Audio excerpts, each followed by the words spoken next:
بسم اللہ الرحمن الرحیم۔ حضرت عیسیٰ علیہ السلام کا آسمان کی طرف جانے اور نبی کریم صلی اللہ تعالیٰ علیہ وآلہ وسلم کی ولادت مبارکہ میں کافی فاصلہ ہے، کافی عرصہ ہے، کافی مدت کے بعد حضور دنیا میں تشریف لائے تھے، لیکن حضرت عیسیٰ علیہ السلام کے ایک امتی کی نبی کریم صلی اللہ تعالیٰ علیہ وآلہ وسلم کے اصحاب کے ساتھ ملاقات ہوئی، لیکن ملاقات بڑی عجیب طریقے سے ہوئی۔ وہ معاملہ یہ بنا کہ حضرت عمر فاروق رضی اللہ تعالی عنہ کا زمانہ تھا۔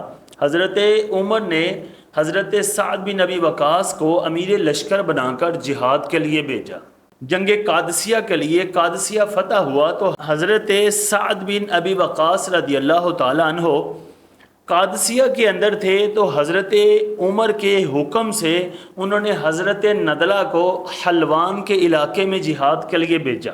حضرت نضلہ رضی اللہ تعالیٰ عنہ اپنا لشکر لے کر جا رہے تھے کہ راستے میں پڑاؤ کیا آرام کرنے کے لیے ایک پہاڑ کے قریب، اور پڑاؤ کرنے کے بعد جب ظہر کا وقت ہوا تو حضرت نضلہ رضی اللہ تعالیٰ عنہ اذان دینے کے لیے کھڑے ہوئے۔ جب حضرت نضلہ نے اذان دینا شروع کی، لفظ بولا اللہ اکبر اللہ اکبر، پہاڑ سے آواز آئی، اے نضلہ تو نے ایک بڑے کی بڑائی بیان کی۔ حضرت نضلہ نے اشہد ان لا الہ الا اللہ کہا، تو اس نے کہا کہ اے نضلہ تو نے اخلاص کا جملہ کہا۔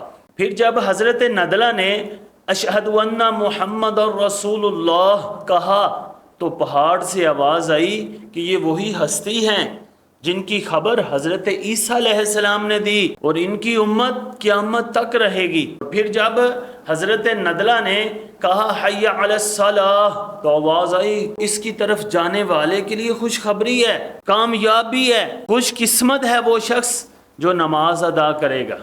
پھر جب حی علی الفلاح کہا، پہاڑ سے آواز آئی کہ کامیاب ہے وہ بندہ جس نے جواب دیا، یعنی جس نے نماز ادا کی، اللہ کے بلاوے پر آیا۔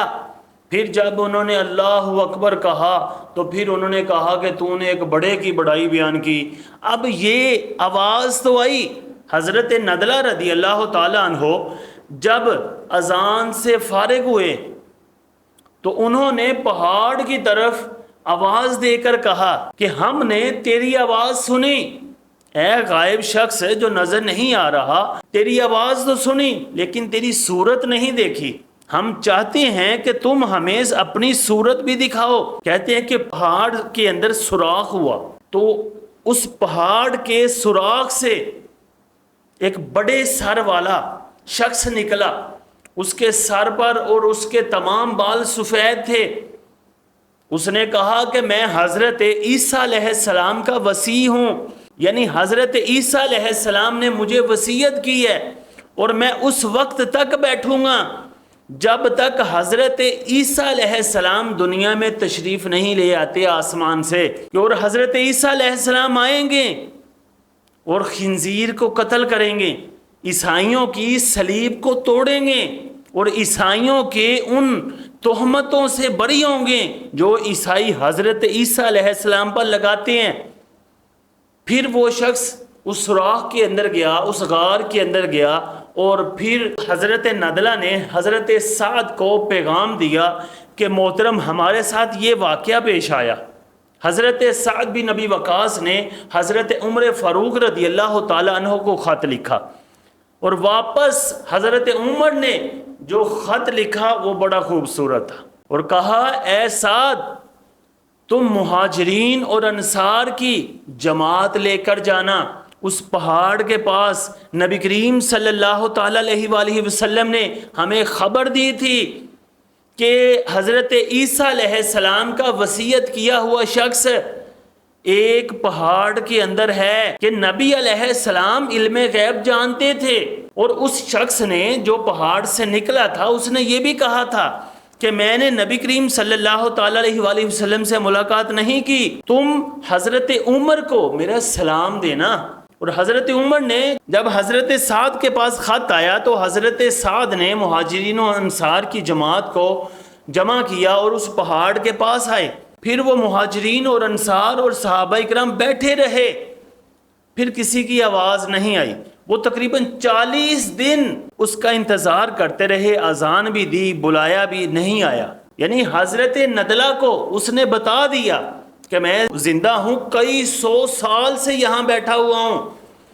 اس میں بہت باتیں ہو سکتی ہیں کہ اللہ کی قدرت بھی ہے، کہ اللہ کی قدرت سے وہ شخص کھاتا بھی ہوگا، پیتا بھی ہوگا، لیکن دکھتا کسی کو نہیں، پہاڑ کے اندر رہتا ہے، اور صرف حضرت ندلہ کی اذان کا جواب دیا اور پھر روح پوش ہو گیا۔ اور پھر ظاہر ہوگا جب حضرت عیسیٰ علیہ السلام دنیا میں آسمان سے تشریف لائیں گے تو اس وقت ان کے ساتھ ہوگا۔ یہاں میں آخری بات کہنا چاہتا ہوں کہ جتنے نبی آئے ان سب کا مقصد توحید تھا، اور نبی کریم صلی اللہ تعالیٰ علیہ وآلہ وسلم کا چرچا تھا۔ حضرت عیسیٰ علیہ السلام نے اپنے وصیوں کو، اپنے حواریوں کو یہ بتایا ہوا تھا، قرآن مجید کے اندر بھی ہے کہ ایک نبی آئے گا جس کا نام احمد ہوگا، اگر تم ان کے زمانے میں ہو تو اس کی پیروی کرنا۔ اس مفہوم کی قرآن مجید کی آیتیں، انجیل کی آیتیں بھری پڑی ہیں۔